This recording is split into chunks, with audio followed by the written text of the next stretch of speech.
Hey guys, another edition of Musicians Forum. This is episode 7. We're excited about our guest this week. He's a local guy from London. He's blowing up really big. I'm really excited to have him in. He just got back from a week-long recording or so, about to hit the road again. And I'd like to introduce to you all Jordan Allen. Welcome to the show, man. What's up? Glad to be here, man. How you doing? Doing great, doing great. Yeah, so you just got back from recording an album? Yeah, Sheffield, Alabama, which is in the Muscle Shoals district. And it was at a place called Ivy Manor at the Shoals, which it was a studio that was built I would say at the time it was built as probably a mansion, 1927 mansion. Oh, how cool. Built by a doctor from Birmingham. And the owner, Michael Wright, bought it, converted it into a studio, worked on a big old 48 channel like console, like old school console. So Analog? Yeah, analog. Yeah, it was really cool. Awesome. Well, cut here. Oh, sorry. Yeah, get right on it because Okay. it has a tendency to waver. Okay. So tell me a little bit about so you were there for the whole week. So were you doing like 12 songs, 10 songs? What do you have? What did you have in the project? We finished 12, Okay.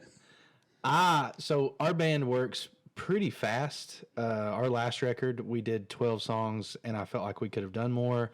So I threw around the possibility of cutting 17, sitting on 5, and making a full length, but sitting on 5. Somebody should have stopped me. No one did. Oh, Like, no. that's Yeah, great. go for it. Brendan Meek, the guy that was producing and engineering, he encouraged me right along the way, and I wouldn't change it, but it was a lot. We got the bones of those 5. So we'll probably cut the rest of that at the Mountain Arts Center in Prestonsburg later this year. Yeah. But yeah, we recorded just 12 for a record, which will be a loose concept record called The Makings of a Man. Oh, cool.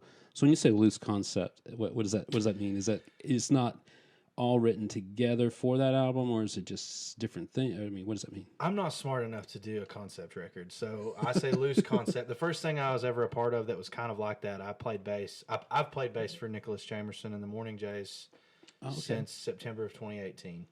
And in February, and then I think we had another session in May of 2019, we recorded The Wild Frontier. And that was he called it a loose concept. Mm-hmm. So it was kind of about, that record was kind of about, I think, the 7 deadly sins. Like all the songs kind of dealt with something. Yeah. And so I saw that kind of work, and that's kind of where I got it. So then I'm taking it loose concept here. I had a bunch of songs, and like some of them are outliers, but it's not autobiographical in the sense that I've experienced every single moment in the record, but I have experienced every single sentiment, I think. Okay. And so like track 1 is a gospel song I wrote with my friend Brandon Campbell. It's called Promised Land. And so you start out in church, and then you kind of descend into debauchery, and you kind of have this low point, and then you come out on the other side of it with the last track's called Been So Long, and it's a really reflective kind of I've done all these things, and none of it fulfilled me the way that the Holy Spirit does. And like it's not a gospel song at all. I don't mention Jesus, but that's my sentiment to it. Right. And so to just live the way that He would want me to live.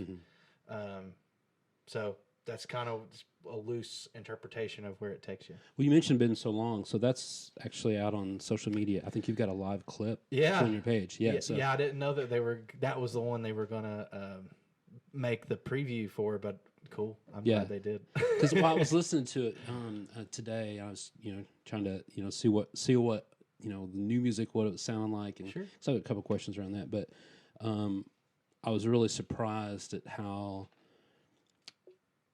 you got a really smooth voice when it comes to those type of songs. And for me, I always kind of thought Jordan and Bellwethers had a lot of energy, and it was more so Americana, I'm going to say singer-songwriter type thing.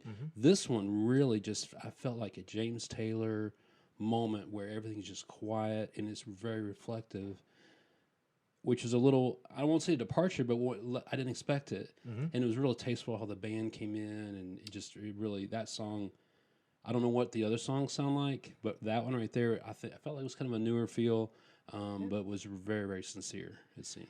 Yeah. Well, it's funny you say the James Taylor thing because, like, I didn't really hear that before we went into the studio, but the creative choices that we made on that song really made it James Taylor, or like, I don't want to say like, I don't know, Neil Young, or Yeah. I don't know. It's like 70s kind of folk rock, and I kind of didn't. I saw that song as like, I'm a big Brent Cobb guy. Okay. And so, like, I kind of saw it as a Brent Cobb song, but then when we recorded it, it's not that at all. It very much comes to James Taylor, which is special. It's Brandon Meek he thinks outside the box, and we've worked. This is our second record that we've worked with him, and there was a lot of times that I just was like, he would suggest something, I would go, I'll give it a try, and I'd say like 9 times out of 10, if not 10 times out of 10, I liked it. Okay. And I'm like, what am I hiring this guy for? I don't want somebody just going there and push a button. You gotta feel uncomfortable. Yeah. If you do go in a studio and you're comfortable, the songs will be predictable, or the album may not be. You're gonna walk away and go, oh, I wish I pushed a little bit more. I wish I made a little bit. I guess one of those things where you're exposed a little bit when you're sitting in the studio. Oh yeah. And it's good to have somebody that's completely outside of what we do, because I mean, I can let songs sit in here and I can give them to the guys, but we're running them through the same filter. So Brennan kind of comes at this outside point and it's like interjects all this other creative energy that we wouldn't have without him. So that's really cool. So how long has he been in the business? I think he's been making records since, like, officially since 2015. He went to Blackbird Studios in 2015, came back to Prestonsburg and started working out of the Mountain Art Center. And he did NJ, Nicholas Jamerson's record. I think it was 2016. He's done some records for a girl named Rachel Messer, Bedford, Blake Branscombe, and a bunch of other people. Wow! So this is his thing. It's absolutely his thing. And he also has a band himself called The Collective, which is like, I've not heard those guys. Okay, it's like a huge band. Okay. Like when they're fully The Collective, it's like, I don't know, probably 16 people or something. Oh, it's crazy. Oh wow, it's awesome though. Yeah, I bet. So, a little bit about the album that's coming out. So, when you expect that to drop? Are you releasing it as a whole, or are you going to do what a lot of folks do where you're doing singles, or what's the idea? We'll promote it with a few singles, but we're very much, I think records are lost, and like, I'm just fighting against that. I just want to make records, because records are moments and records are paragraphs. Yeah. Singles are cool. We'll probably start doing a little bit more of that later, but this is at least my last hurrah for a while. So we'll do the full length record, but we'll have some singles coming out. I'm gonna say mid-June. That's what I'm gonna say. All right, that's healthy. That's healthy. Mid-June. Healthy prediction, right? So basically, I mean, I was looking on your page and you dropped some dates in there, like starting this week even. You've got shows lined up, and I mean, you guys are right in the middle of it, right? Or is it just kind of a mini run? Or well, this week, how it kind of came to be.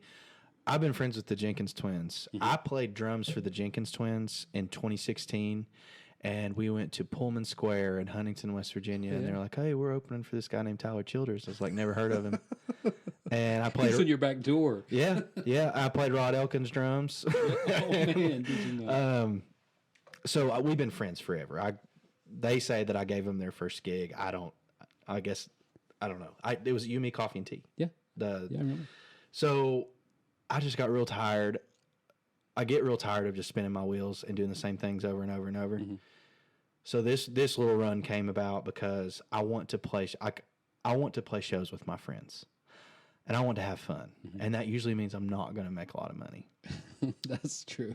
But I want to do that. Yeah. And it's just something I've wanted to do this year. And so Caroline Killer, we're playing with her and the Jenkins Twins in Charlotte. I've known Caroline since I was playing at the Bluebird Riders Night. That's where we met.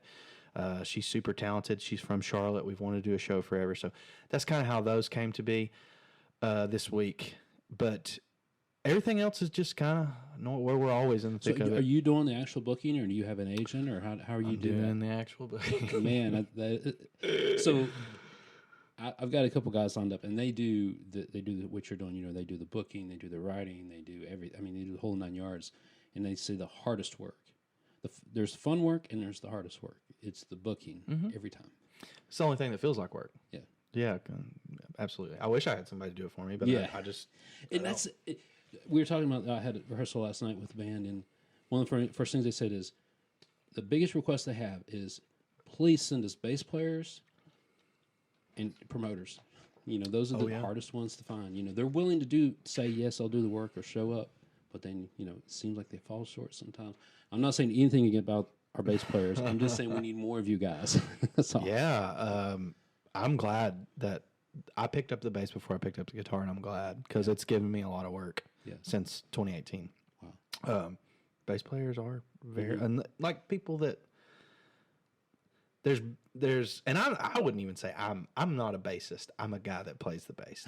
Bassists, like people that understand the instrument, understand where what your role is, and it's hard. So everybody, if you're wanting work, learn the bass. This man is right. There's a lot of work for bass players. Oh, man. Yeah. Every time they're like, man, you know a bass player? I do, and they're working hard. Oh, yeah.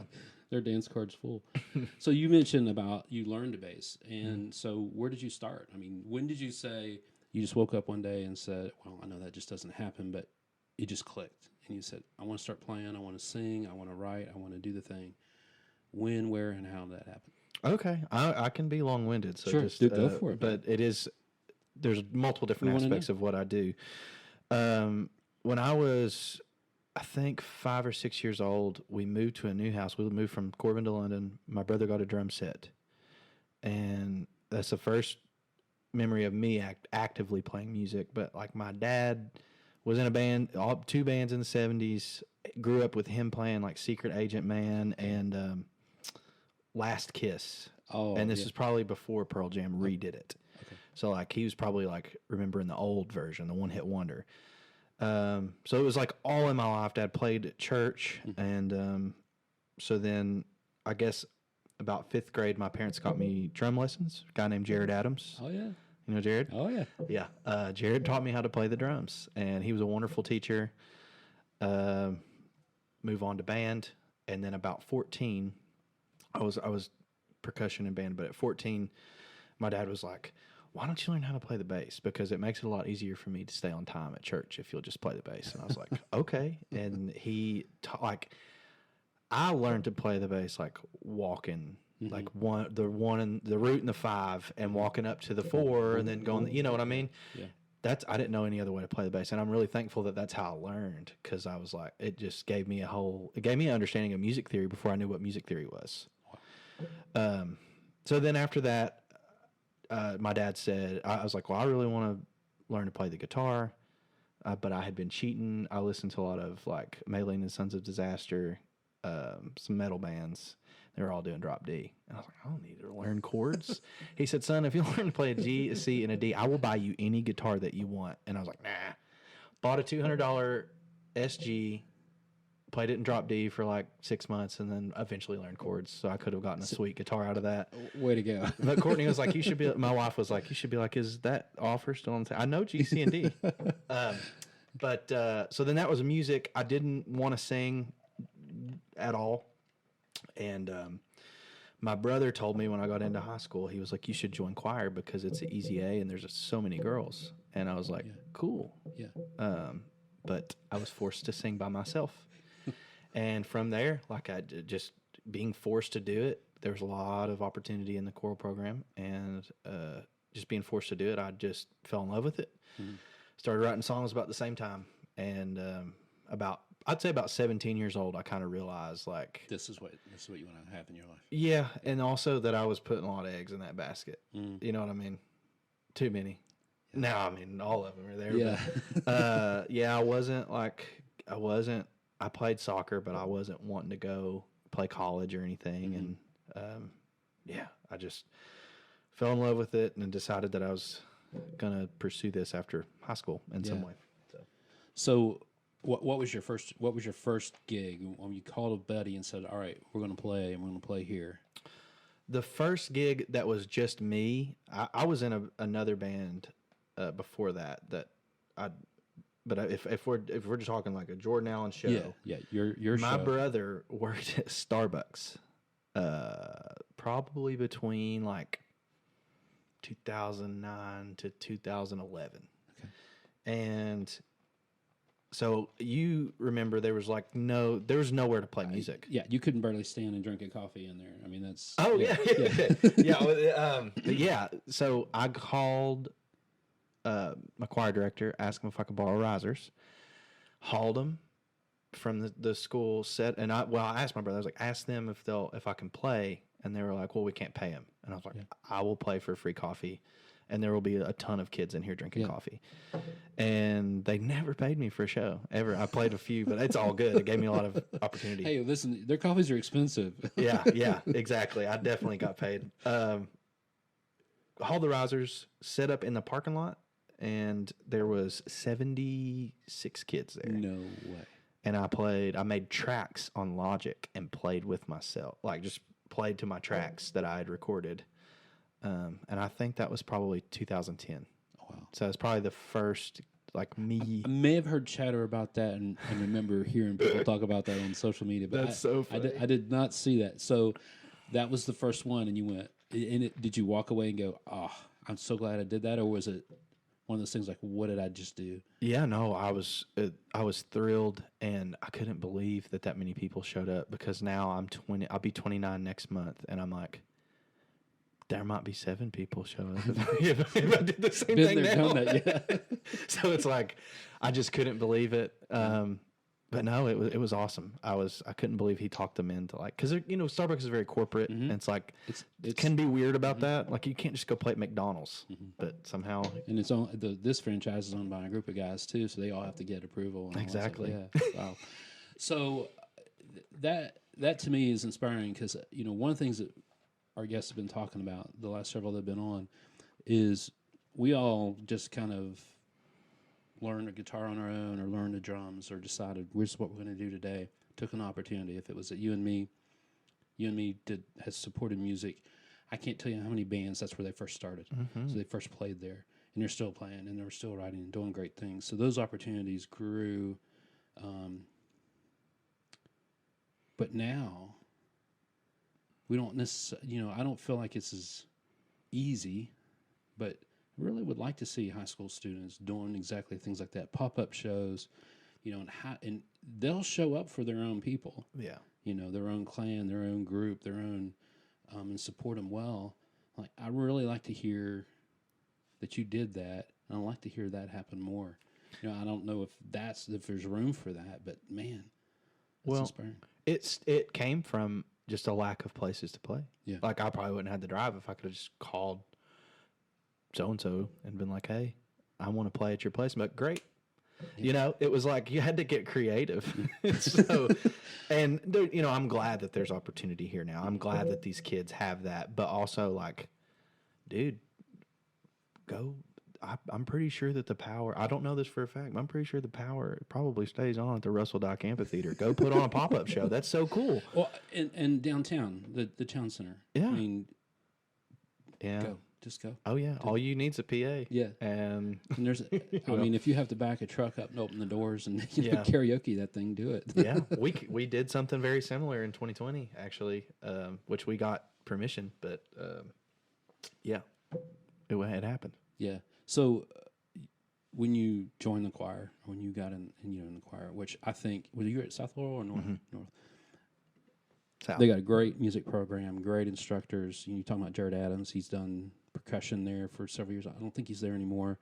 But anywhere from band to choir, or choral, art department, the creative arts is really strong there. Oh yeah, and a lot of folks have come out of that program and done more things for it. So they're doing good things. Mm-hmm.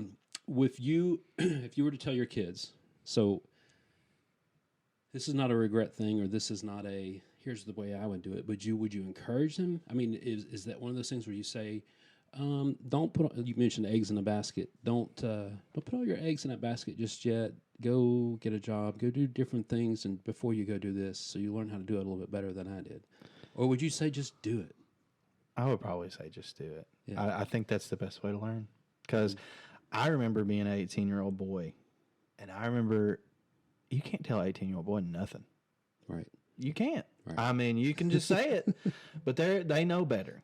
And, or at least that's how I was as an 18-year-old kid. And I had to learn hard ways in a lot of ways. So that's what I would tell my kids. I would encourage them. Now, this is my kids, but I would encourage them, even if you don't want to go to school, like, that's okay. Like, look into starting a business at 18. Look into all these. You have so much opportunity when you're young like that that I didn't even realize that. I mean, I could have took a year and started a business. I could have took 2 years and really kickstarted my music career as opposed to. And I mean, I worked hard still, but there's a lot of options. I guess I would say explore your options. Don't just go to college because your friend's going to college, or don't just not go to college because you're tired of school. Right. You know. Right. Just really think about it. Yeah. No, I didn't want to trap you on that. I just one of those things where it just depends on what you're talking about. You don't necessarily want them to, fail. You don't want them to try something and, they think they're going to make it and they don't do well. But you want them to try to do the best they can in whatever they do. And that's the thing about music. I have a lot of, I wish I had done it this way, or, these are the things that I should have done. And then I want to pass that on to somebody else. But, when you're talking about music, the creativity and the expression and all that, you got to let that out. So yeah, and I especially in creative endeavors, failure is the best teacher. It really is. And I mean, what is failure? In that, I mean, I think it's you succeed if you express yourself. So that's. And so you're creating, and so we were talking about doing your album and all that. And I think when you're on stage, you're creating. And I have to say, so I was going through your posts, kind of seeing what all what's going on. The one show that you played in Atlanta, I think Keith Green was on drums and Brandon's killing it. I mean, there's only a segment there.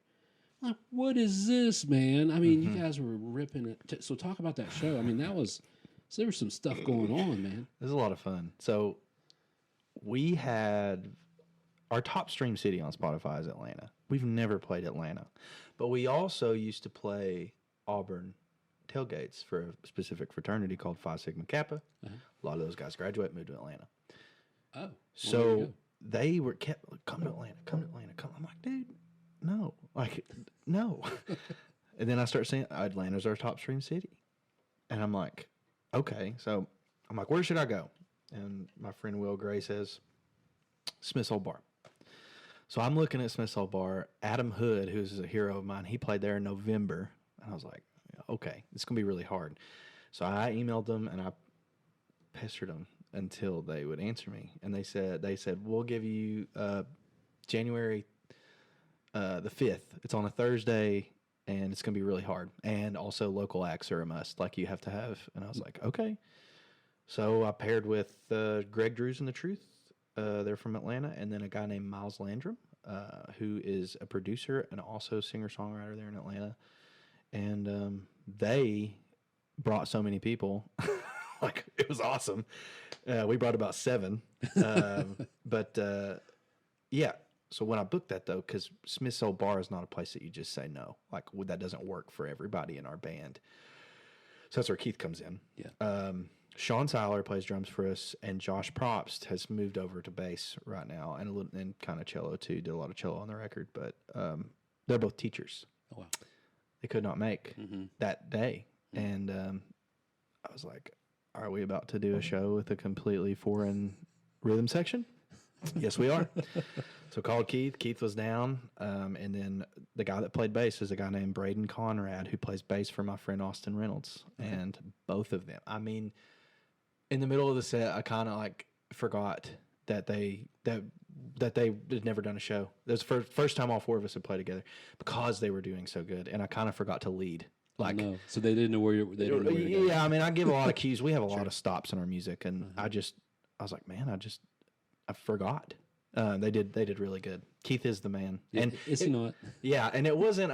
Keith had filled in for us a few times in 16, 17. So it's wasn't our first, which is why also I called Keith, because I know he's so good and he's so professional and he kills it every time. Yep.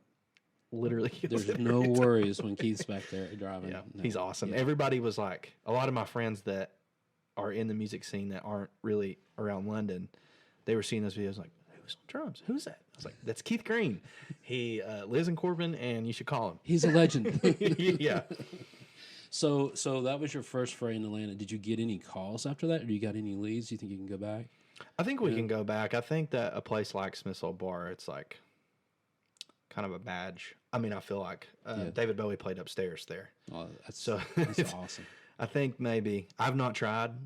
I would like to do a run, maybe like Chattanooga. Like that time was a one-off, which was crazy for all of us, but I just wanted to do it. Yeah. So I'd like to do like Chattanooga and maybe like Woodstock, Georgia is where Greg Drew's. That's where they're really based. They're from Atlanta, but Woodstock's just north of there. So I mean, no, we didn't really get any calls or anything, but we did. So my favorite Leonard Skinner song is "I Need You" off Second Helping, and I posted the first like minute of that on TikTok, and it has 25K views. Wow.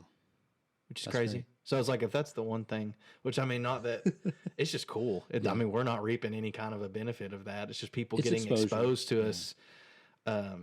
So that was cool. And then because Greg Drew's, his brother John Drew's videoed all 3 sets and like professional quality video for free, and just was like, here's your set, which you know how that's gold. Oh yeah.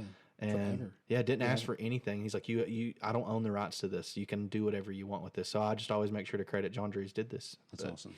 That was awesome. But yeah, that's about. I'm sure more will come. We're not even a month out from that yet. So, and so I was talking to another young guy who's creating a band right now, and he's talking about booking. And one of the challenges he has is, you know, when you go to a venue and you say, hey, I'm available for these dates, can I come play? And you're waiting on them, but you're also asking another venue for those same dates. Then you're asking another venue for those dates, and they get back to you. And then who you say no to, who you say yes to. There's a lot of, the yes nos are so important that you have as a musician that they don't forget. So you say a no, you may not play that place ever. Yeah. And so it's so important. And the fact that you guys said, we're all in, it doesn't matter. We're going all the way down there. We're coming all the way back. We're going to do this show. It goes a long way for integrity. You got to have it. If you flake out on a gig, you don't show up to a gig, or you turn it down, you don't have that chance again. Yeah, no, absolutely not. Yeah. That's cool. Cool. All right. I'll probably cut this part out. Okay, no worries. All right, so there's a couple things here. So we're talking about your style of music on this new album. Are you seeing a transition? Like, you started playing 17, 18, you're out touring, you're writing new songs. Are you progressively leaning more towards a certain style or genre? Does that affect how you book? Does that affect what you perform? I mean, what's kind of going on with that? Yeah, we definitely. I mean, if you look at our genesis, which is we're coming up on 10 years as a band, which is crazy. I always, like, looking back, I say that we were the kids at the orphanage that Marcus Mumford didn't adopt. Mumford and Sons. Sure. My dad joke. So that style of music was not necessarily, it was what I liked and what I wanted to do, but it wasn't what came natural.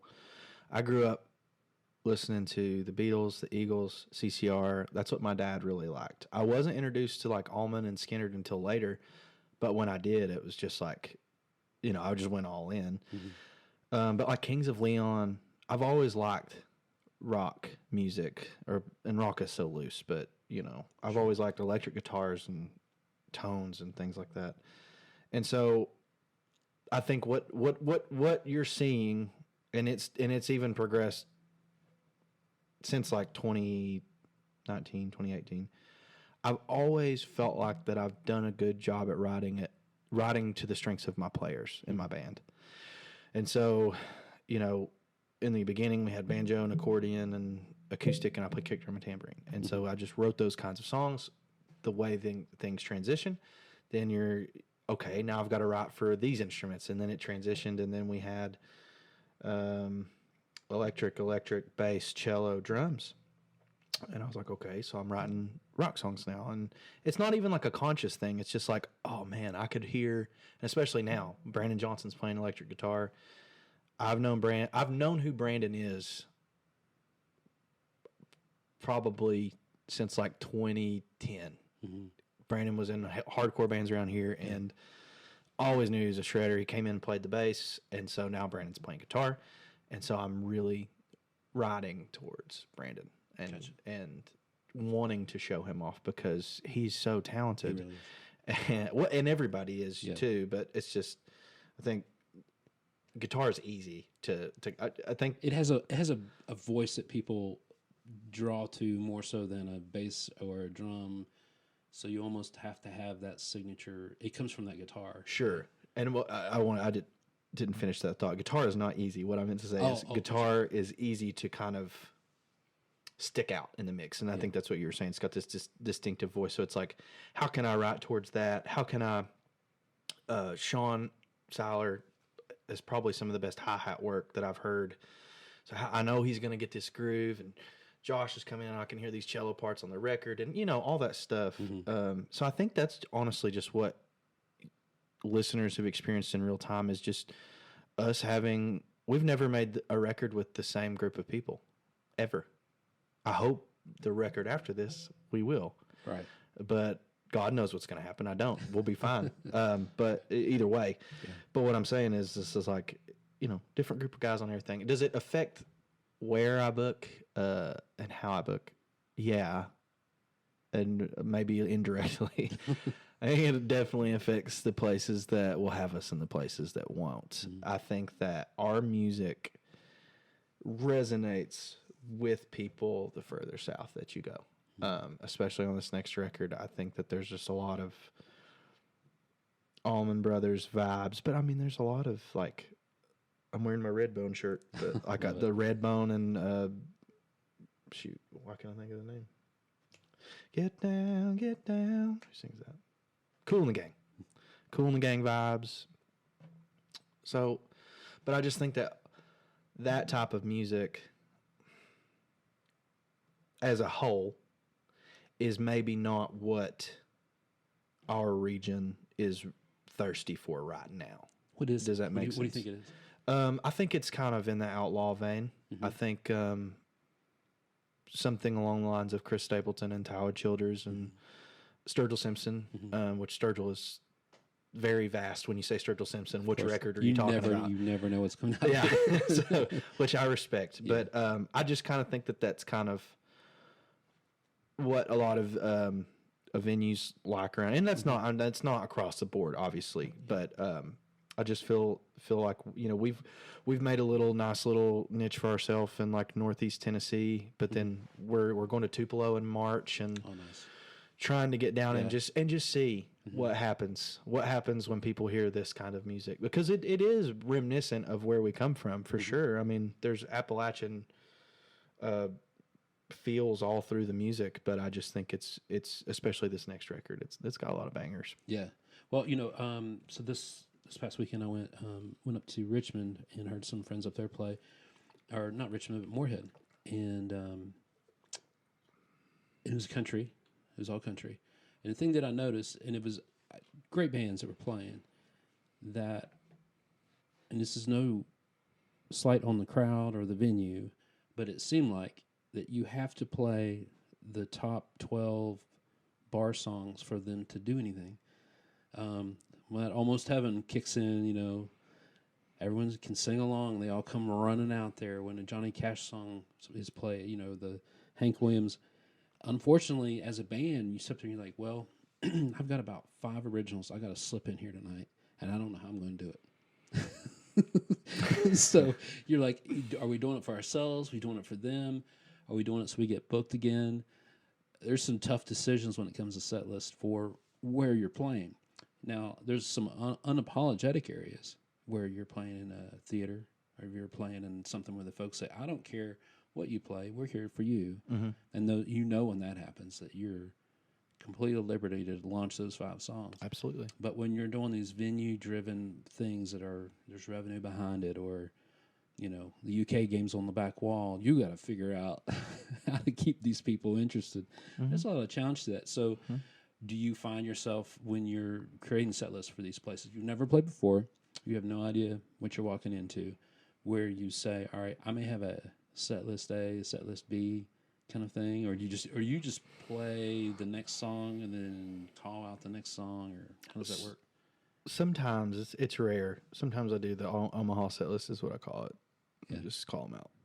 And that's really when I want to interact with the crowd and feed off of what they're doing. And I mean, I still make adjustments for sure, but I'm not good at that because my philosophy on that is you do you and you'll find your people. So if those venues are like, we've had venues tell us like, don't come back. You're not going to be playing Jungle Boogie in this place when everybody's wanting to hear Feathered Indians. So like we'll do covers, but it's like, it's covers that we want to do, like, and I'm conflicted at that. I think if you're trying to be smart and you're trying to make money, it's a good move to learn those songs. But all of us are pretty much in agreement of just like doing our own thing, and we'll play the covers that we like to play. And there might be we play Neon Moon. We'll play some Tom Petty, but we're not covering top 40 at all. And we don't want to do that, and that's okay. So I just find myself just kind of usually we do our thing, and for better or for worse. Right. Well, I hate to bring this guy's name up, but hey, John Mayer, so that he did a video a while back, Where the Light Is, and he did a whole show where he did 3 entities of himself, where he did the pop thing, the acoustic rock, and then he did blues set. He goes, I do these 2, the pop set, the acoustic set, so that I can do the blues.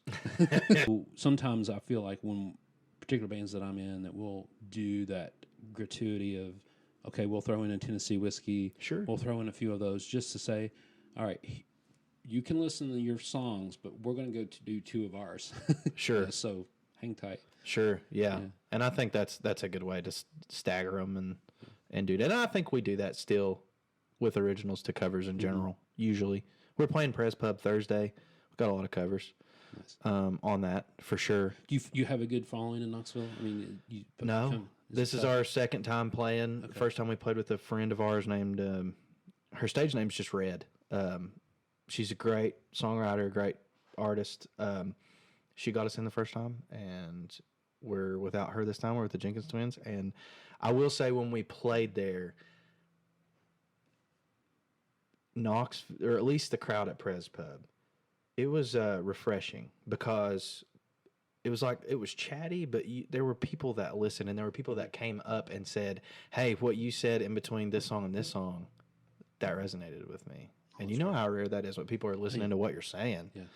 So we're excited to get back there. I think you have two kinds of folks that come in there. You've got the folks, because their downtown living is really big now. So there's a lot of people live downtown, and they actually enjoy the entertainment. And then you've got the college that brings those. So you have those 2 kind of groups in there. So that's really a good melting pot. Yeah. So I think it's the only bar you can smoke inside of in Knoxville now. Still. Oh. And so I think it also weeds out a lot of people who are like, you better be there for the music, really, or to smoke a cigarette. Or the smoke, yeah, just because you can. Yeah, but so I think there's that may play into part. I don't know. It's a really cool venue. We're excited. Yeah. Now, are you playing? And you said you're playing Blue Plate as well. Blue Plate in the morning, Prez Pub at night. Is this your first Blue Plate? This is my 3rd Blue Plate. 3rd one. Yeah, awesome. We did the first one 2018, December of 2018. Second one was last April with the Jenkins Twins, and then this time with the Jenkins Twins. That one's a fun one. If you guys haven't checked that out, you'll actually be able to probably catch it on their website. I think they do all the replays on, but you can listen to it live on the radio in Knoxville. I'm not sure what the call signs are, but look up the Blue Plate WDVX. Special. DVX. I got a sticker on my guitar case, but I can't remember it. You can catch Jordan and the Jenkins Twins down there. That's great. So I'm going to ask you, so you drove over here to do this podcast. What were you listening to? Mixes from the new record. Well, that's fair. Yeah. Which I haven't sent them out yet, so my band's probably gonna be like, "What the heck?" But Oops. I just got them today, so I was just. How I you like to feeling? listen to them in the earbuds. Yeah. I like to listen to them in different places, and I was listening to it in the car. How you feeling about it? Great, Good. really good. But on a normal day, I probably would either be listening to Second Helping, something off that, or Brent Cobb or Adam Hood. Okay. Normally. So you don't mix it up. You pretty much listen to an artist that just all the way through an album, or you skip. What do you do? I'm pretty bad. I was in the top 0.5% of Leonard Skinner listeners last year. Okay. So I have this problem where like I like to listen to new music, but if you don't grab me in like 3 or 4 songs, like I'll start skipping. Yeah. I like, but I like to let it go. But it's really difficult for me to get on to new stuff. And I think it's just because the stuff that I like is very, at least in my brain, it's very specific. It's what I would classify as the songwriting needs to be there. That singer's voice, I want it to feel like he's just talking to me on his front porch, and there's got to be some nice riffs and some nice guitar work. And it's like I just described Leonard Skinner. But, like I it's want just hard yeah. to get the guys that line up that have that same. Yeah.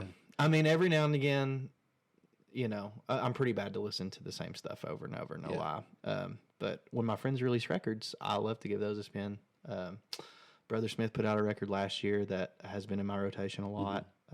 It's a name that I can't pronounce. La Sinfonia Vaquero Urbanos, I think. The Symphony of the Urban Cowboys. In Spanish. Okay. Nicholas Jamerson put out a single, I think it was last week, Watching the Fire Burn, that Brennan also worked on. Sounds great.